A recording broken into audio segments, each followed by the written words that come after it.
भगवान ने ही कुछ गलती की होगी तभी मेरे गुरुजी ने शाप किया।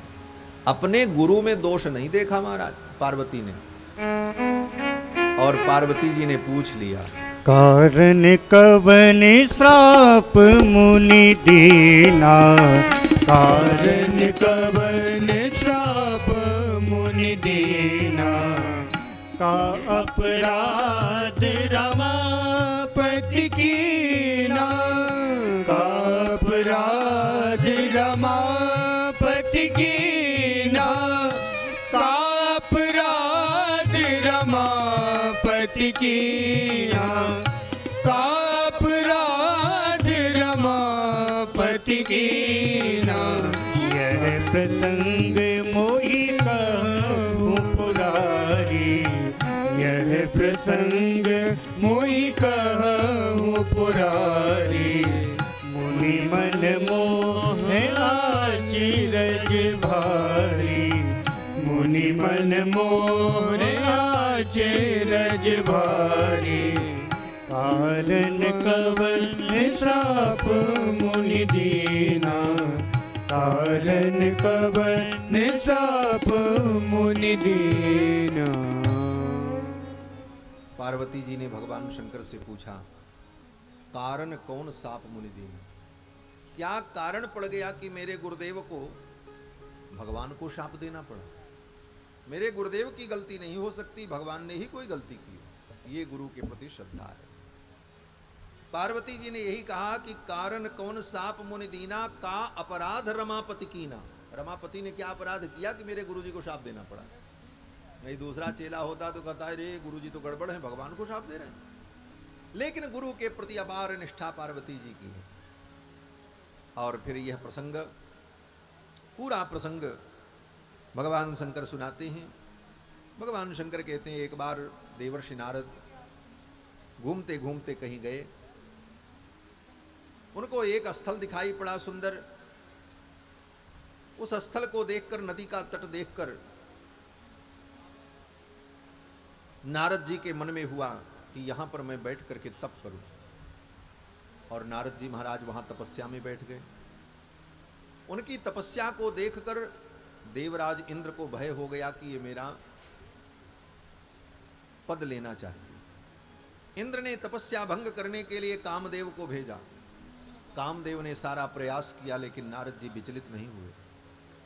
कामदेव चरणों में गिर पड़ा। अंत में नारद जी महाराज ने कामदेव को आशीर्वाद देकर के विदा कर दिया।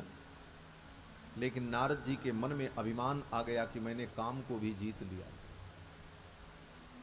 और नारद जी चल पड़े, सीधे भगवान के धाम में पहुंचे। पहले तो शंकर जी के पास। क्यों? बोले शंकर जी ने भी काम को जीता लेकिन क्रोध को नहीं जीता। कामदेव भगवान शंकर के सामने भी गया, कामदेव ने शंकर को पराजित नहीं किया। लेकिन कामदेव के ऊपर शंकर जी को क्रोध आ गया और शंकर जी ने कामदेव को शाप दे दिया।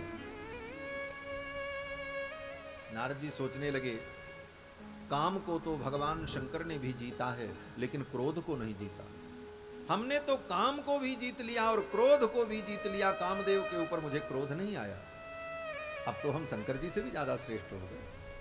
और ये अपनी आत्म प्रशंसा सुनाने के लिए देवर्षि नारद शंकर जी के यहां पहुंच गए। शंकर जी के यहां जब पहुंचे तो भगवान शंकर ने नारद जी को आते हुए देखा तो भगवान शंकर बड़े प्रसन्न हुए।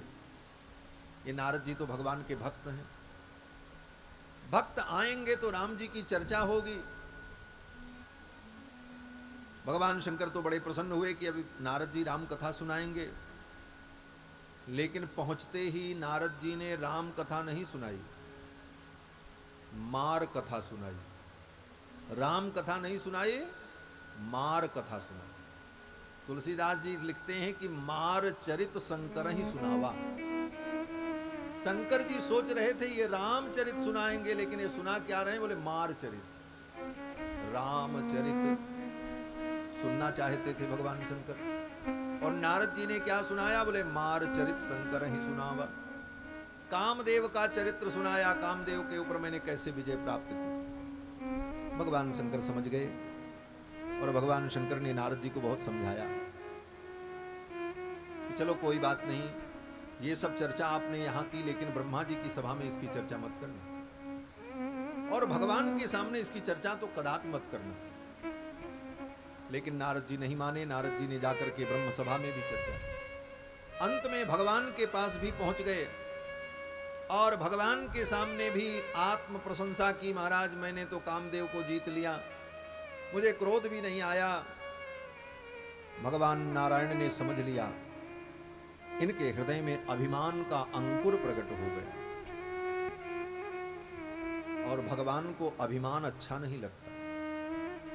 नारद जी के अंदर अभिमान का अंकुर प्रकट हो गया, भगवान को अच्छा नहीं लगा। भगवान ने सोचा इस अंकुर को वृक्ष बनने से पहले ही नष्ट कर देना चाहिए, और भगवान ने ऐसी माया फेरी कि नारद जी जब चले वैकुंठ से, तो रास्ते में एक मायामय नगर बन गया। भगवान की माया ने सृजित कर दिया। उस नगर का राजा सील निधि वो अपने बेटी का स्वयंवर करने जा रहा था, तब तक नारद जी पहुंच गए। ये सब भगवान की माया का चमत्कार था। न कोई नगर था, न कोई राजा था, लेकिन माया ने सब कुछ प्रकट कर दिया। माया का मतलब क्या है? बोले मां माने नहीं, और या माने जो है नहीं लेकिन दिखाई पड़े, उसी का नाम माया। सब प्रकट हो गया। नारद जी गए, सील निधि राजा ने कहा महाराज मेरी बेटी का हाथ देख करके आप बताओ इसके भाग्य में क्या लिखा है, इसका वर कैसा हो। नारद जी ने उस कन्या का जब हाथ पकड़ा तो कन्या कोई और नहीं थी, भगवान की माया। उसका नाम क्या था? विश्व मोहिनी। ये विश्व मोहिनी कौन है? बोले जो सारे विश्व को मोहित करके रखती है, उसी का नाम विश्व मोहिनी माया। सब जग को रही नचाए हरि माया जादूगरनी। ये भगवान की माया ऐसी जादूगरनी है कि सारी दुनिया को नचा रही महाराज। सब जग को रही नचाए हरि माया जादूगरनी। सब जग को रही नचाए हरि माया जादूगरनी। हरि माया जादूगरनी, हरि माया जादूगरनी। हरि माया जादूगरनी, हरि माया जादूगरनी। अति अद्भुत खेल रचाए हरि माया जादूगरनी। अति अद्भुत खेल रचाए हरि माया जादूगरनी। सब जग को रही नचाए हरि माया जादूगरनी। सब जग को रही नचाए हरि माया जादूगरनी। कोया को पार न पावे यह सब को नाच नचावे। कोया को पार न पावे यह सब को नाच नचावे। कोया को पार न पावे यह सब को नाच नचावे। कोया को पार न पावे यह सब को नाच नचावे। दुख में सुख को रही दिखाए हरि माया जादूगरनी। दुख में सुख को रही दिखाए हरि माया जादूगरनी। सब जग को रही नचाए हरि माया जादूगरनी। सब जग को रही नचाए हरि माया जादूगरनी। जग बस में चराचर नाचे कोई कृपा पात्र जन बाँचे। जग बस में चराचर नाचे कोई कृपा पात्र जन बाँचे। जग बस में चराचर नाचे कोई कृपा पात्र जन बाँचे। जग बस में चराचर नाचे कोई कृपा पात्र जन बाँचे। यही सदगुरु ले ही बचाए नचाए हरि माया जादूगरनी जय सदगुरु ले बचाए हरि माया जादूगरनी सब जग को रही नचाए हरि माया जादूगरनी सब जग को रही नचाए हरि माया जादूगरनी। ये भगवान की माया सारे विश्व को नचाने वाली, मोहित करने वाली। नारद जी ने उसका हाथ पकड़ा, माया व्याप्त हो गई। इसका मतलब बोले माया किसी को नहीं पकड़ती, माया को हम ही आप पकड़ते। विश्व मोहिनी ने नारद जी को नहीं पकड़ा था, नारद जी ने उसका हाथ पकड़ा देखने को। हम माया को देखने के लिए चलते हैं और इसको पकड़ते हैं, फिर पता चलता है कि अब माया में हम चिपक गए। विश्व मोहिनी के हाथ को पकड़ा, अब वो विश्व मोहिनी की माया व्याप्त हो गई। नारद जी ने हाथ देखा, नारद जी ने कहा रे इसके हाथ की तो रेखाएं कहती जो इसका पति होगा वो सारे ब्रह्मांड का स्वामी होगा, सर्वश्रेष्ठ होगा। तो नारद जी ने सोचा क्यों न मैं ही इससे विवाह कर लूं। अब नारद जी को थोड़ा भ्रम हो गया। भ्रम ये हुआ कि जो इसका पति होगा वो सारे ब्रह्मांड का स्वामी और सर्वश्रेष्ठ होगा, तो इसका पति बनने पर वो फल मिल जाएगा, ये नारद जी ने समझा। जबकि बात ये थी कि जो सारे ब्रह्मांड का स्वामी होगा वही इसका पति होगा। समझने में अंतर है थोड़ा सा। नारद जी को यह समझ में आया कि इससे जिसका ब्याह होगा वो ब्रह्मांड का स्वामी बन जाएगा, वो ब्रह्मांड का स्वामी होगा, सर्वगुण संपन्न होगा, सबका पूज्य होगा। जबकि जो ब्रह्मांड का स्वामी और सबका पूज्य होगा वो इसका पति होगा। क्यों? बोले ये माया है। और माया के पति कौन है? बोले माया के पति भगवान है। नारद जी को बात समझ में नहीं आई, क्योंकि माया का ही सब खेल। नारद जी ने सब कुछ बताया और नारद जी वहां से चल पड़े। नारद जी ने सोचा कि स्वयंवर में मैं भी आऊं और ये मेरा वर्ण कर ले। नारद जी ने सोचा कि कन्या तो उसी पुरुष का वर्ण करती है जो पुरुष सुंदर होता है। कन्या वरयते रूपम, कन्या तो रूप का वर्ण करती है। वो कितना विद्वान है, कितना गुणी है, कितना धनवान है, ये महत्वपूर्ण नहीं होता कन्या के लिए। कन्या के लिए तो ये महत्वपूर्ण होता है कि मेरा दुल्हा कितना सुंदर है। इसलिए कहते हैं कन्या वरयते रूपम, कन्या तो रूप का वर्ण करती है। माता वित्तम पिता कुलम, और माता बोले कन्या की माता तो ये सोचती है कि मेरा दामाद सुंदर न हो लेकिन धनवान हो। क्यों? बोले मेरी बेटी जाए तो उसको कोई कमी न हो। और बाप क्या सोचता? बोले बाप सोचता है कि मेरी बेटी जिसके घर जा रही है उसका कुल सुंदर हो, मेरी बेटी किसी कुलीन व्यक्ति के घर जाए। तो पिता तो कुल चाहता है, माता धन चाहती है, और कन्या क्या चाहती है? बोले मेरा दुल्हा सुंदर हो। और बाकी जो बारात वाले होते हैं बोले मिष्ठान्न मितरे जना, घराती बराती तो सोचते हैं हमको बढ़िया मीठा उठा खाने को मिले, अच्छा खाना पीना मिले, बर कैसा दुल्हन कैसी, क्या मतलब। कन्या वरयते रूपम, कन्या तो रूप का वर्ण करती। नारद जी ने सोचा कि कन्या तो मेरा तब वर्ण करेगी जब मेरा रूप सुंदर होगा। तो सबसे सुंदर रूप तो मेरे प्रभु का है, उन्हीं से चल करके उनका रूप थोड़े दिन के लिए उधार मांग ले। नारद जी पहुंचे भगवान के पास और जाकर के प्रणाम किया। हे भगवान, आप मेरे ऊपर कृपा करो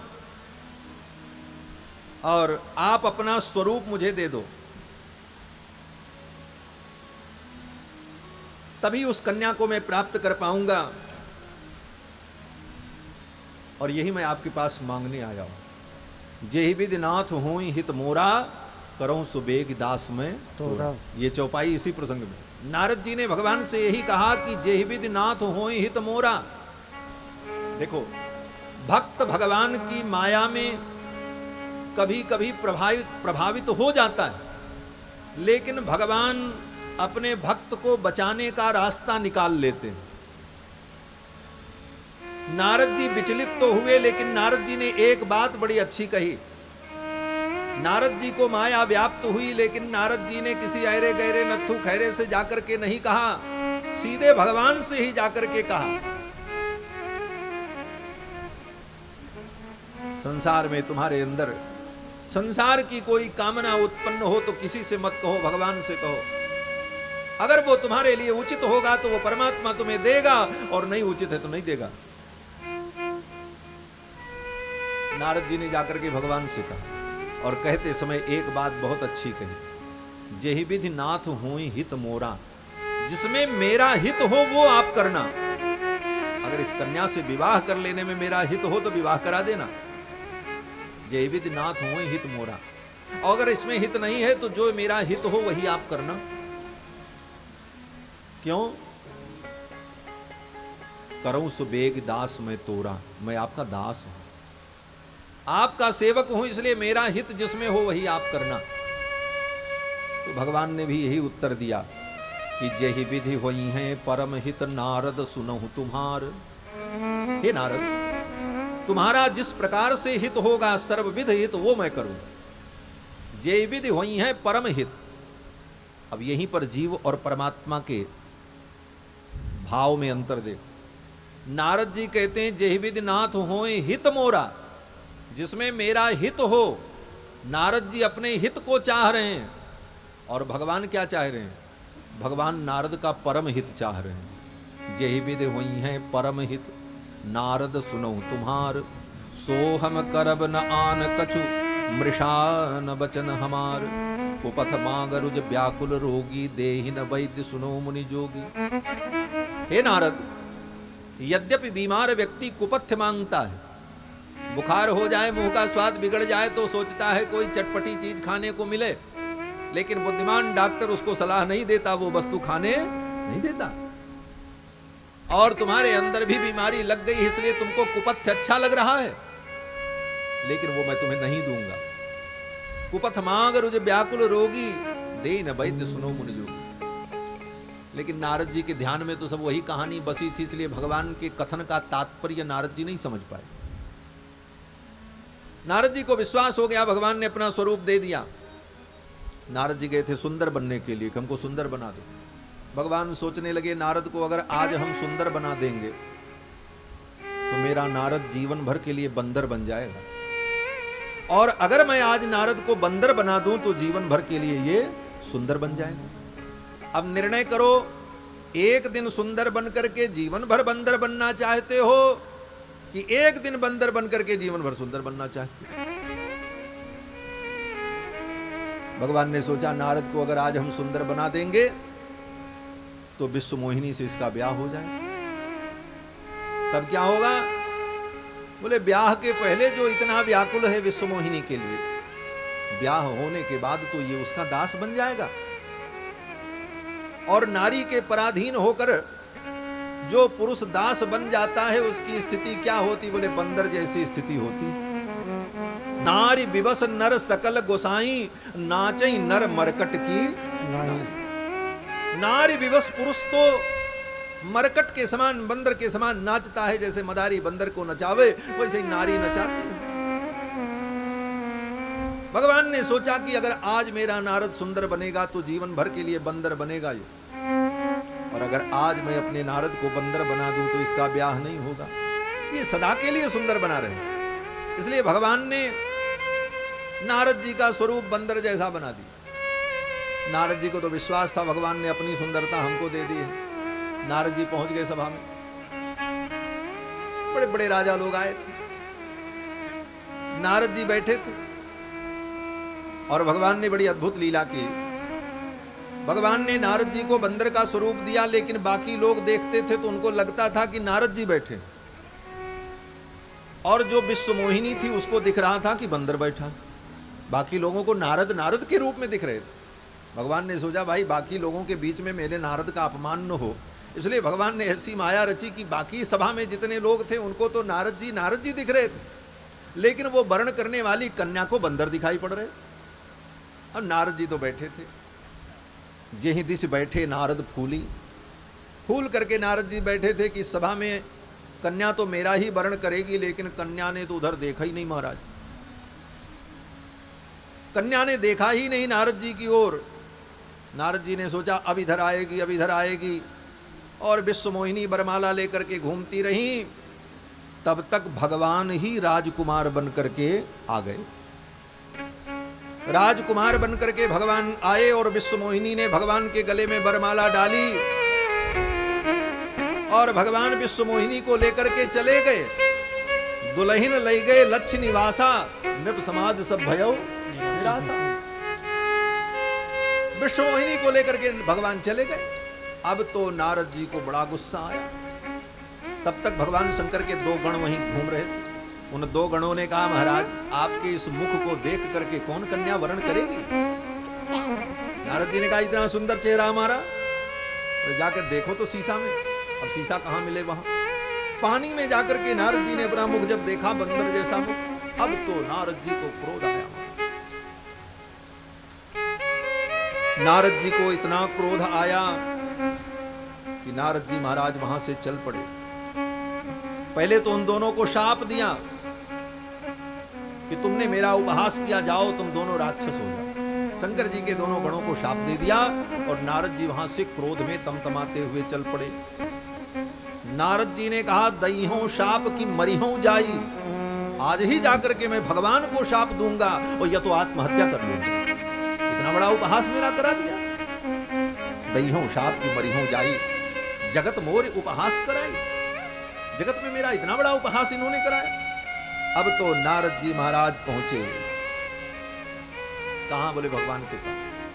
पहुंचे नहीं महाराज, जा रहे थे। तब तक रास्ते में ही भगवान मिल गए। बीच ही पंथ मिले दनुजारी, बीच रास्ते में ही भगवान मिल गए। यही भगवान की करुणा है।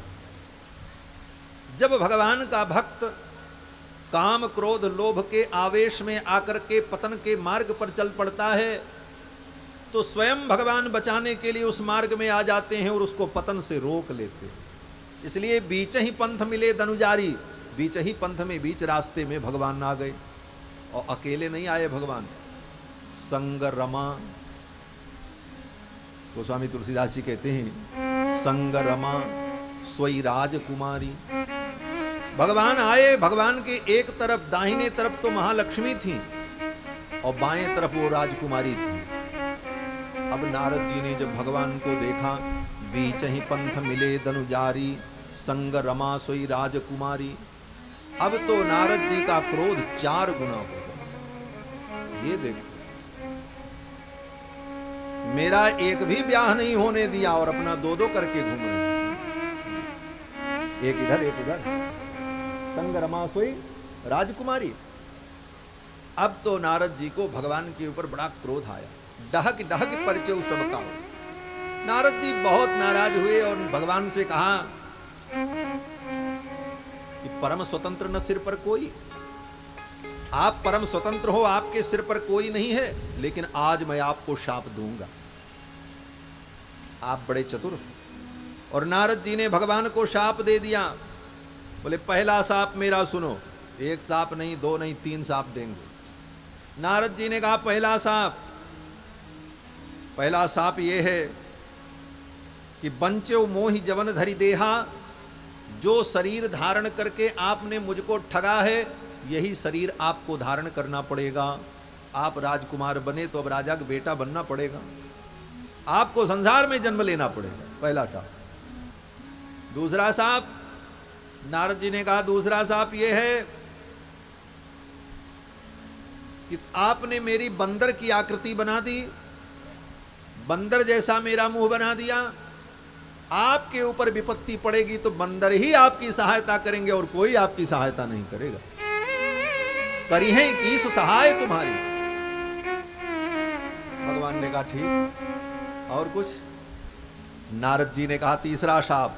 बोले क्या? बोले आपको भी नारी का विरह होगा, नारी के विरह में आपको भी दुख भोगना पड़ेगा। नारी विरह तुम होब दुखारी। नारी के विरह में आपको दुख होगा। भगवान ने प्रणाम कर लिया नारद जी को। साप शीस धरि हरसि हिय। नारद के शाप को भगवान ने अपने सिर पर धारण कर लिया। साप शीस धरि, नारद जी के शाप को भगवान ने अपने शीश पर रखा और भगवान ने कहा, नारद अब ये मत कहना। बोले क्या? बोले परम स्वतंत्र न सिर पर कोई। अब परम स्वतंत्र न सिर पर कोई मत कहना। क्यों? बोले अब सिर पर मैंने तुम्हारे शाप को रख लिया है। साप शीश धरी हरसी दी। और नारद, तुमने तो मुझे शाप नहीं दिया, तुम मेरे भक्त हो ना, तुमने शाप नहीं दिया है, तुमने तो मुझे वरदान दे दिया। नारद जी ने कहा, महाराज मैंने शाप दिया है आपको। भगवान ने कहा, मुझे वरदान दिया है आपने। नारद जी ने कहा, वरदान कैसे है? तो भगवान ने कहा कि आपने पहला शाप दिया कि राजकुमार बनना पड़ेगा। तो ये कोई शाप थोड़ी है, हम राजा के बेटा बनेंगे, कोई दरिद्र के बेटा तो बनेंगे नहीं, राजकुमार बनेंगे, राजा बनेंगे, ये तो वरदान है मेरे लिए। तो दूसरा शाप? बोले दूसरा शाप भी शाप नहीं है। बोले क्यों? बोले बंदर आपकी सहायता करेंगे। रे कोई तो सहायता करे भाई, कोई किसी की सहायता करे, शाप थोड़ी है, तो अच्छी बात है। और तीसरा शाप? बोले तीसरे शाप को तो शाप मानोगे। नारद जी ने तीसरा शाप दिया कि नारी का विरह होगा, नारी के विरह में आप दुखी होगे। तो भगवान मुस्कुराने लगे, बोले नारद ये भी शाप नहीं, ये तो मेरे लिए वरदान है। बोले क्यों? बोले नारद मैंने तो तुम्हारा ब्याह होने नहीं दिया, लेकिन तुमने तो मेरे ब्याह का वरदान मुझे दे दिया। जब नारी होगी तभी ना नारी विरह होगा, नहीं तो नारी विरह होगा कहां से? हमने तो तुम्हारा विवाह नहीं होने दिया, लेकिन तुमने तो मेरे ब्याह का वरदान दे दिया। इससे बढ़िया बात और क्या हो सकती है? साप शीस धरी हरसिह। भगवान ने नारद जी के तीनों शापों को धारण कर लिया और फिर भगवान ने अपनी माया को दूर कर दिया। जब हरि माया दूर निवारी, जब हरि माया दूर निवारी, नहीं तहरा माना राजकुमारी, नहीं तहरा माना राजकुमारी, जब हरि माया दूर निवारी, जब हरि माया दूर निवारी। भगवान ने अपनी माया को हटा लिया। जब हरि माया दूर निवारी, नहीं तह रमान राजकुमारी, न रमान राजकुमारी, सब गायब, सब माया थी भगवान। माया जब दूर हो गई तब नारद जी को वास्तविकता का बोध हुआ और नारद जी भगवान के चरणों में गिर पड़े। तब मुनि अति सभीत हरि चरना, गहे पाहि प्रणतारति हर। हे भगवान, हे प्रणतारति हर, ये कैसी आपकी माया? आपके माया के परवश होकर के मैंने आपको शाप दिया। मृषा हो मम शाप कृपाला, हे कृपा निधान मेरी वाणी झूठी हो जाए, मेरा शाप झूठा हो जाए। तो भगवान मुस्कुराने लगे और भगवान ने कहा, मम इच्छा कह दीन दयाला। दीन दयाल भगवान ने कहा, ये तो मेरी इच्छा थी, मेरी इच्छा से सब कुछ हुआ, इसलिए अब जाओ और जाकर के भजन करो। जपहु जाई शंकर सतनामा। और नारद जी महाराज जाकर के भगवान का जप करने लगे, साधना और तपस्या में लग गए। भगवान शंकर कहते हैं कि नारद जी ने शाप दिया इसलिए भगवान का अवतार हुआ। आगे प्रताप भानु राजा की कथा, वो स्वयंभू मनु का चरित्र और प्रताप भानु